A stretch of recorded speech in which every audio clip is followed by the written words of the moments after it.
दोस्तों नमस्कार। जितने पत्ते हाथों में उतने ही आस्तीन में। हाथों के पत्ते तो आप ले लीजिएगा, लेकिन आस्तीन के पत्ते तो एक एक कर निकलेंगे। जो भी सिक्का हवा में उछालिएगा उसके इस तरफ या उस तरफ हमारा ही नाम खुदा होगा। तो ऐसे में आज सवाल, क्या वाकई हरिद्वार में हुई धर्म संसद का उठाया जा सकता है? क्या वाकई दिल्ली में जो शपथ ली गई हिंदू राष्ट्र के नाम पर उसको दोहराया जा सकता है? कानपुर में जिस तरीके से आने वाले वक्त में मजा चखा देने की बातों का जिक्र खुले तौर पर इस देश के एक सांसद ने कर दिया, क्या उसे वाकई दोहराने की जरूरत है? क्या इस देश के भीतर में कानून का राज है या फिर कानून पर राज है? आज यह सवाल इसलिए महत्वपूर्ण हो चला है क्योंकि जिन शब्दों का इस्तेमाल, जिन शब्दों का प्रयोग, जो तेवर, जो कट्टरता, जो घृणा, जो टारगेट पर लेने की परिस्थितियां, ये सारी चीजें हरिद्वार, दिल्ली, कानपुर में नजर आई। इन शब्दों को लेकर जनता के भीतर क्या वाकई कोई बड़ी हरकत हो गई या फिर सरकार ने ही अपने तौर पर चाहा? इन बातों को आप कहिए, लेकिन वह हाथ में रखे पत्ते हैं, आपने ध्यान नहीं दिया। हम आस्तीन से पत्तों को निकालते हैं, तब आप ध्यान देंगे। क्योंकि जो कानपुर में मुसाविद्दीन ओवैसी ने कहा वो आज नहीं कहा। वो तकरीबन 11 दिन पहले 12 दिसंबर को कानपुर के चौक पर, जो जीआईसी ग्राउंड है, वहां पर लाल इमली चौराहा है, वहां पर शोषित वंचित समाज के सामने वो बोल रहे थे। लेकिन वह बातें निकलकर 11 दिन के बाद बाजार में आई। दुनिया के भीतर उन शब्दों को लेकर बड़ी भर्त्सना की गई।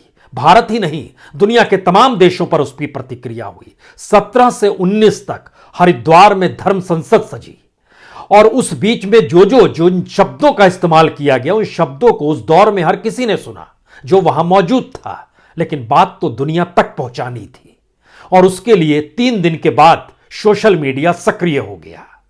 यानी कानपुर में कही बात 11 दिन बाद, हरिद्वार में कही बात 3 दिनों के बाद, और दिल्ली में खुद ही जिसने शपथ दिलाई थी, एक न्यूज चैनल वो चलाते हैं, उन्होंने अपने ही ट्विटर के जरिए इस बात के संकेत दिए कि हिंदू राष्ट्र को लेकर वह किस तरह की शपथ दिलाएंगे, और उन्होंने शिवाजी को याद कर लिया। उस वक्त जो भी उस हॉल में मौजूद होगा, जो भी उस सभा में मौजूद होगा, सबने सुना, सब अपने घर चले गए। लेकिन फिर सक्रिय कौन हुआ और देश के भीतर इन बातों का जिक्र कैसे निकलता चला गया? क्या वाकई कानून का राज है या कानून पर राज है? क्योंकि क्या गिरफ्तारी किसी की हुई, किसी के खिलाफ कोई मामला दर्ज हुआ? इन बातों को लेकर समाज में एक मोटी लकीर धर्म के आश्रय खींचने की कोशिश क्यों की गई? और क्या वाकई सिर्फ चुनाव ही इसका हथकंडा है और चुनाव में जीत हार, एक तरफ मुस्लिम दूसरी तरफ हिंदू, और वोटों का ध्रुवीकरण ही इन शब्दों को बोलने की इजाजत दे देता है? और जो इन शब्दों का इस्तेमाल करते हैं वो सत्ता और सरकार के पिट्ठू होते हैं, उनके साथ खड़े होते हैं, या उनसे उनको कहीं कोई राहत मिल रही होती है? कौन सी बात होती है? हमें लगता है कि 2014-15 के बाद से इस देश के भीतर में जितने भी लोगों को टारगेट पर लिया गया, वो चाहे सरकारी संस्थानों के जरिए हो, चाहे स्वायत्त संस्थानों के जरिए हो, चाहे संवैधानिक संस्थानों के जरिए हो, या फिर कानून का राज कहके, अगर उस फेरिस्त को आप देखना शुरू करेंगे तो उस फेरिस्त में आपको एक भी नाम ऐसा नहीं मिलेगा जिसने हेट स्पीच की हो, जिसने घृणा की राजनीति के साथ अपनी कट्टरता को खुले तौर पर दिखलाया हो। उसकी गिरफ्तारी, उसके खिलाफ कोई केस आपको नहीं नजर आएगा। हम लोग बार बार इसका जिक्र करते हैं कि आखिर कितनों के खिलाफ कितनी कार्रवाई हुई।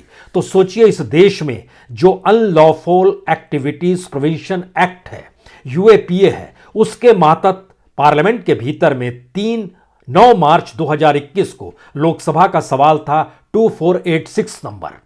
उसमें गृह मंत्रालय ने जानकारी दी कि यूएपीए के तहत 2015 से 2019 के बीच में 7050 लोगों को गिरफ्तार किया गया। यह जो 7050 लोग हैं, यह घृणा की राजनीति नहीं कर रहे थे, लेकिन कहीं ना कहीं देश के लिए इन्हें घातक माना गया। इनके खिलाफ कार्रवाई हुई, कोई दिक्कत नहीं है। लेकिन उत्तर प्रदेश के भीतर में, और उत्तर प्रदेश के भीतर और उत्तर प्रदेश से सटे हुए उत्तराखंड में जहां चुनाव होने जा रहे हैं, हरिद्वार वहीं पर आता है। और उस धर्म संसद में जिन बातों का जिक्र करते हुए जिन शब्दों का इस्तेमाल किया गया, वो शायद हैरान करने वाला हो सकता है। लेकिन इस पर कार्रवाई नहीं होगी, क्योंकि जरा तथ्यों को आज समझने की कोशिश कीजिए। ओसामुद्दीन ओवैसी जब पुलिस को यह कहते हैं कि जब सत्ता नहीं रहेगी योगी की और मोदी प्रधानमंत्री नहीं रहेंगे तो एक झटके में आपको भी हम बख्शेंगे नहीं, तो क्या तत्काल में घोषित रूप से कोई सांसद ऐलान कर सकता है? इस देश में पूरे तरीके से पुलिस मुख्यमंत्री और प्रधानमंत्री के इशारे पर चलती है।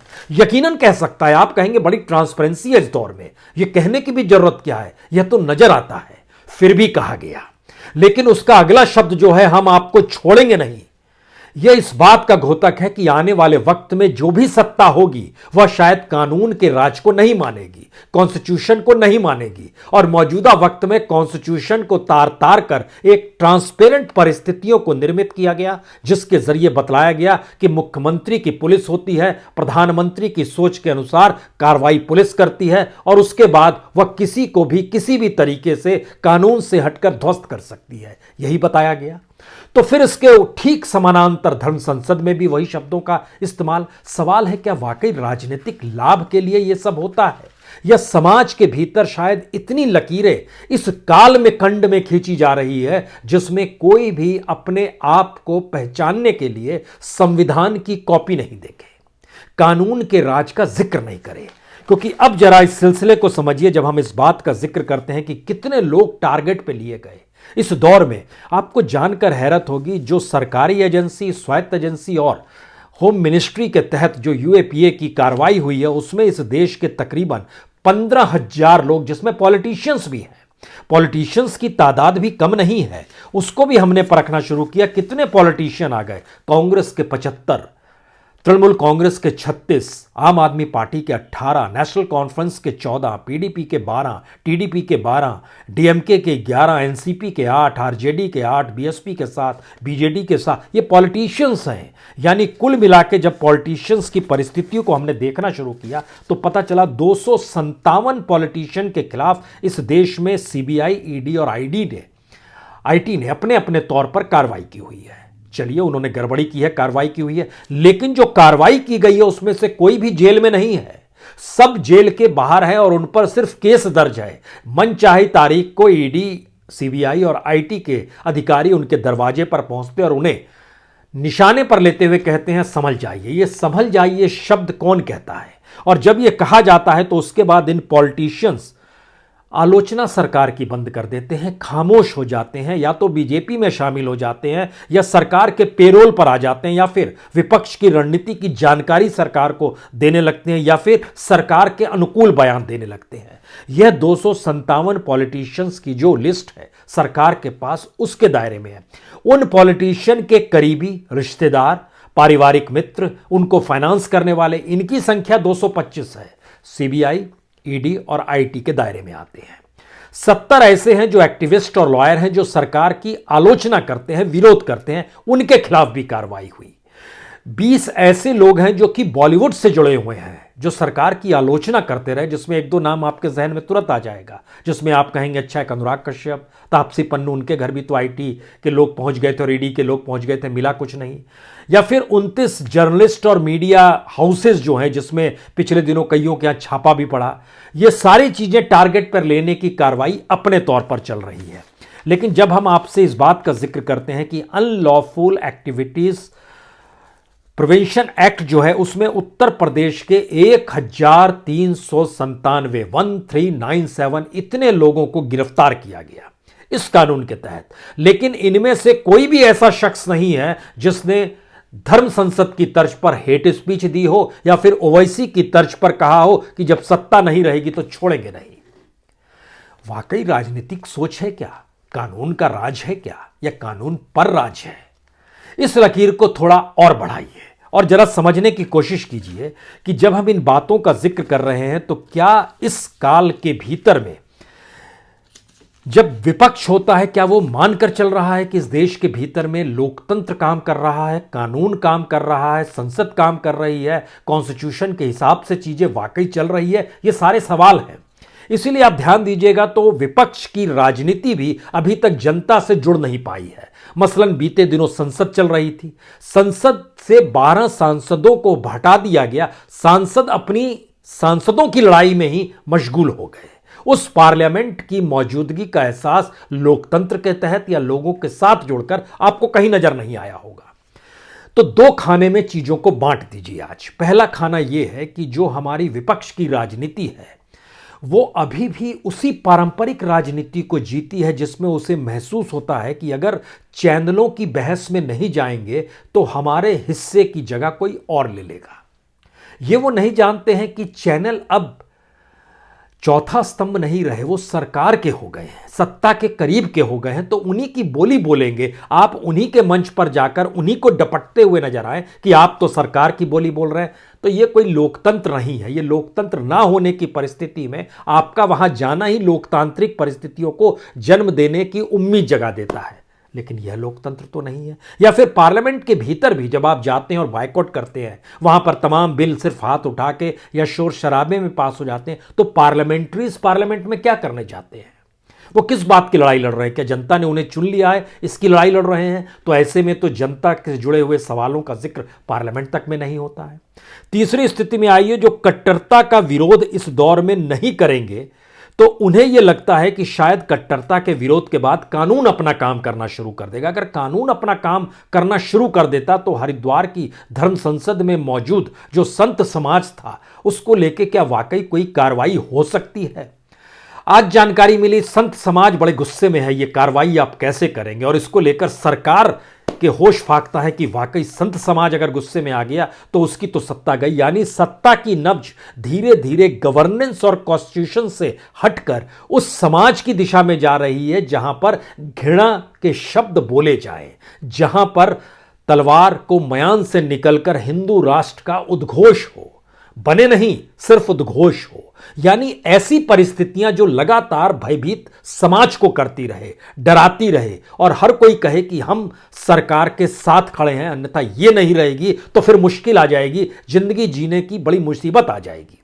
यही बात जब ओवैसी ने जिन बातों को जिक्र किया तो उसकी एक क्लिप निकालकर, वह दूसरे ने नहीं की, उत्तर प्रदेश की बीजेपी ने उसे जारी कर कहा कि देख लीजिए, हम सत्ता में नहीं रहेंगे तो ये क्या हल करेंगे, जरा सुन लीजिए।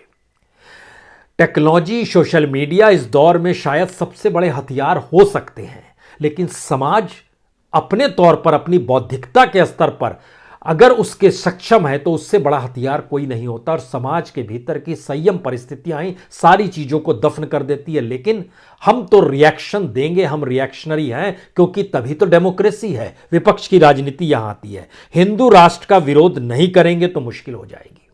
हिंदू राष्ट्र तो कोई बना नहीं रहा है, कहा जा रहा है।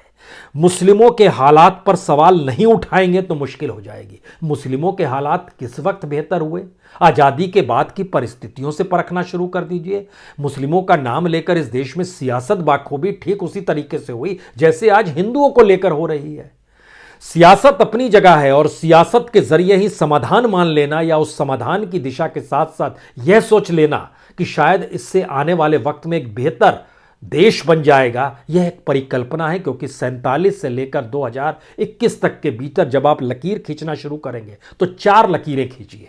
पहली लकीर मुस्लिमों को लेकर खींचिए, दूसरी लकीर दलितों को लेकर खींचिए, तीसरी लकीर इस देश के ट्राइबल्स को लेकर खींचिए, चौथी लकीर इस देश की महिलाओं को लेकर खींचिए और इच्छा हो तो एक 5वीं लकीर भी खींचिए, हिंदुओं को लेकर खींचिए। और फिर जरा परखना शुरू कीजिए क्या वाकई इन 5 इश्यूज को जब जब जिस तरीके से उठाया गया उसका कोई समाधान निकला, या फिर वो सियासी बोल थे जो समाज के भीतर भड़कने की परिस्थितियों को पैदा करते थे। तो क्या धर्म संसद इसीलिए हुई? क्या ओवैसी का भाषण इसीलिए हुआ? क्या दिल्ली में शपथ ग्रहण इसीलिए किया जा रहा था? ये सारी परिस्थिति बतलाती है कि हमें सियासत सिर्फ तत्काल में जीत के लिए देखनी है और तत्काल की जीत के लिए इन शब्दों का इस्तेमाल किया जा सकता है, लेकिन यह इतना आसान नहीं है समझना।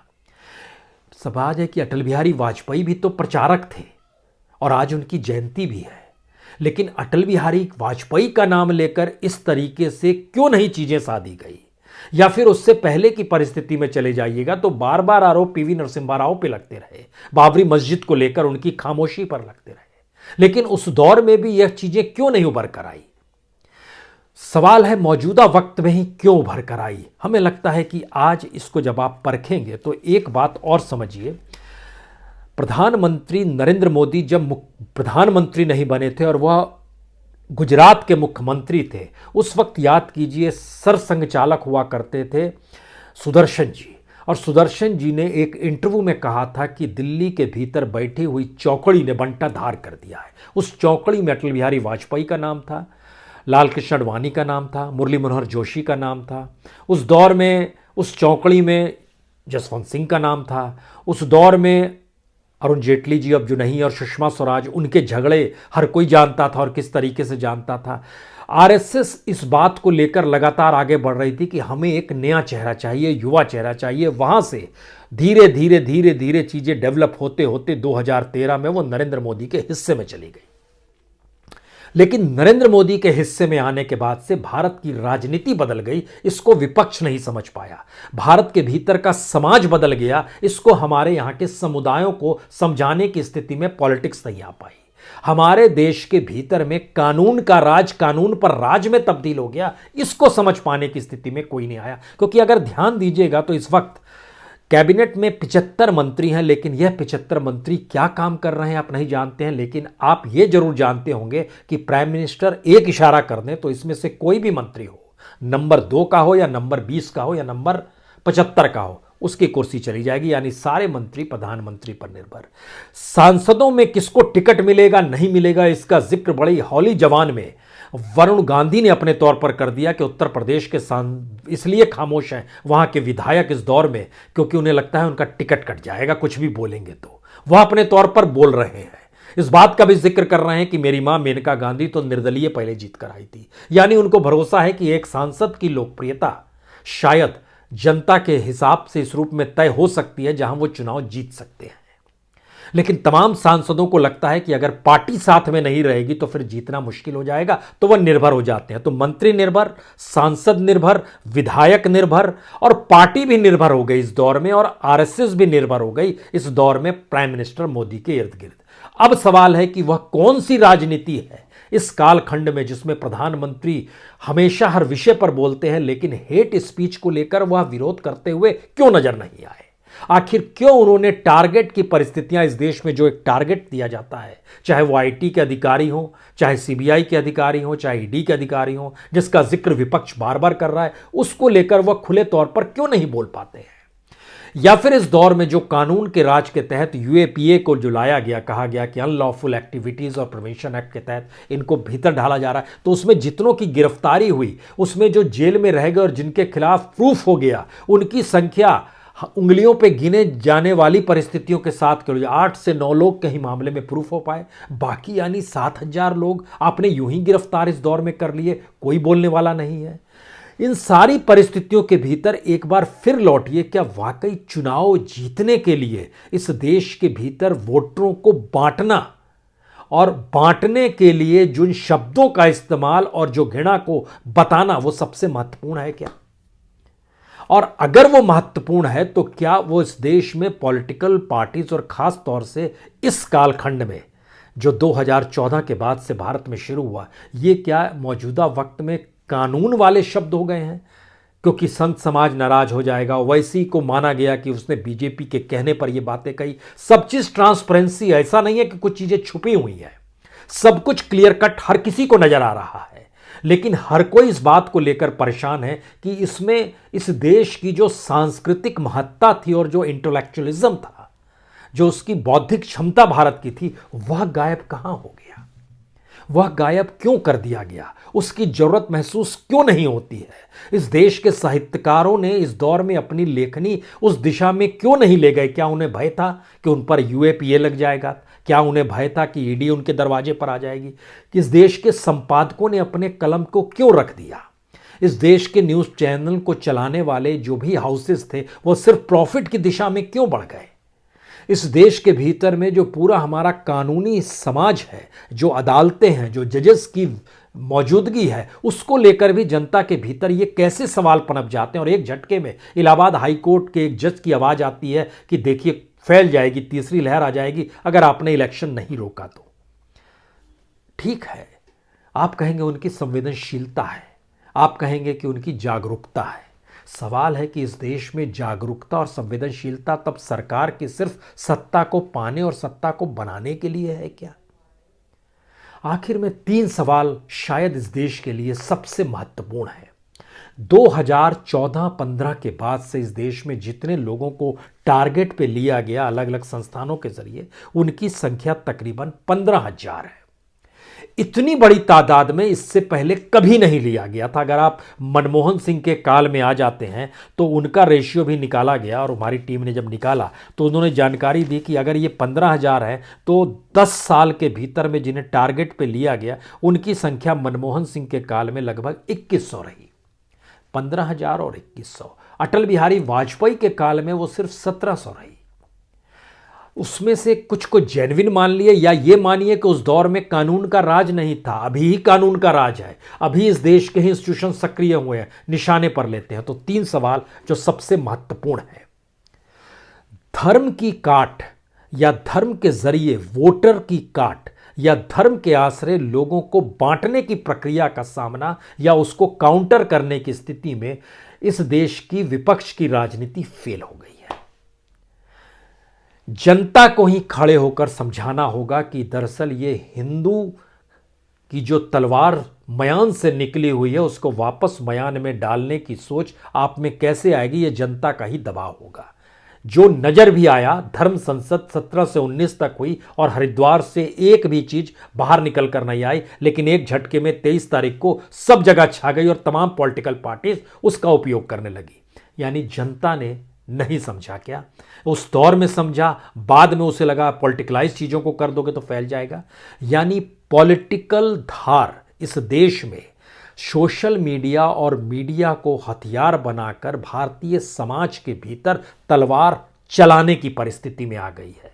ओवैसी ने जिन बातों का जिक्र 12 दिसंबर को किया था वह भी निकलकर 23 तारीख को बाहर आई। यानी 10 दिनों तक यह समाज उस पर मौन रहा, लेकिन जैसे ही उसको पॉलिटिकल पार्टीज और उन नेताओं ने उसको अपने ट्विटर हैंडल से और सोशल मीडिया में चीज़ों को बढ़ाना शुरू किया, एक धार समाज के भीतर निकल आई और फिर उसका जवाब और नहीं जवाब देने की परिस्थिति में आ गई चीज़ें।